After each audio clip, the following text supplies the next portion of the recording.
Qualified marks इस साल सबसे ज़्यादा रहे कंपेरेटिवली लास्ट 5 इयर्स। तो open category 213 marks, OBC category आपकी है तो 177, SC ST सारी कैटेगरी तो 177। यानी कि अगर आपके पास ये मार्क्स नहीं है तो सुबह से लेकर शाम तक अभी तक बहुत सारे कॉल्स आ चुके हैं।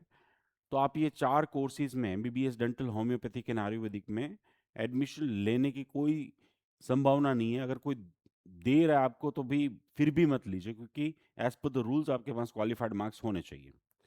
आज सुबह एक कॉल आया था कि सर एक कंट्री है, उस कंट्री के एजेंट ने मुझे कॉल किया था कि भाई वहाँ पे क्वालिफाइड मार्क्स नहीं होंगे तो चलेगा।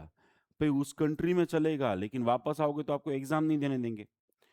एक पेरेंट्स का कॉल आया था कि भाई मैं चाहता हूँ कि मुझे होम्योपैथी में एडमिशन मिल जाए, आयुर्वेदिक में मिल जाए, लेकिन मेरे पास ये मार्क्स नहीं है मेरी कैटेगरी के मुताबिक, तो क्या मुझे मिल सकता है? कट ऑफ डाउन हो सकता है, क्वालिफाइड मार्क्स डाउन हो सकते हैं?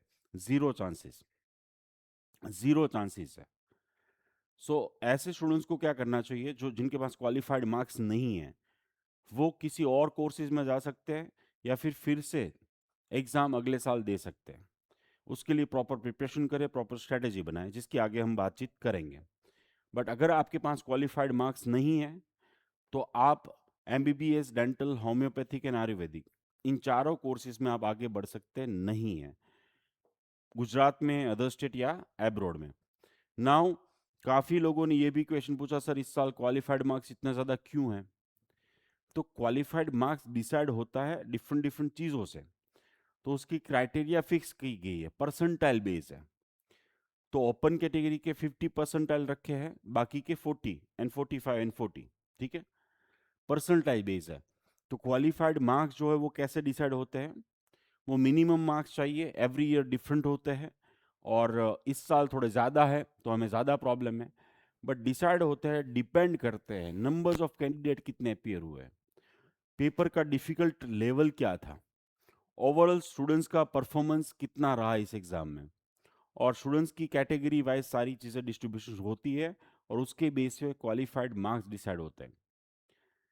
तो जब मैं बोल रहा था, जब मेरा न्यूज़पेपर में आर्टिकल आया था कि paper moderate, easy to moderate, moderate to difficult था, सब्जेक्ट्स वाइज भी मैंने बताया था, तब लोग कमेंट कर रहे थे। बट यहाँ पे देखो 10, 15, 20 नहीं, बट यहाँ पे 20 लाख स्टूडेंट्स की बात है, उसमें से अप्रोक्सीमेटली 11 लाख से ज़्यादा स्टूडेंट्स क्वालिफाइड हुए भारत देश में, और उसमें MBBS की सीटें उनके लिए 1,30,000 है। गुजरात की बात करूँ तो 80 लाख, उसमें से अप्रोक्सीमेटली 40,000 स्टूडेंट्स क्वालिफाइड हुए, उसमें 16,000 MBBS dental homeopathic and Ayurvedic 4 course की सीटें हैं। यहाँ पे क्वालिफाइड मार्क्स किस तरीके से डिसाइड होता है, तो यहाँ पे अनफेयर नहीं करेंगे।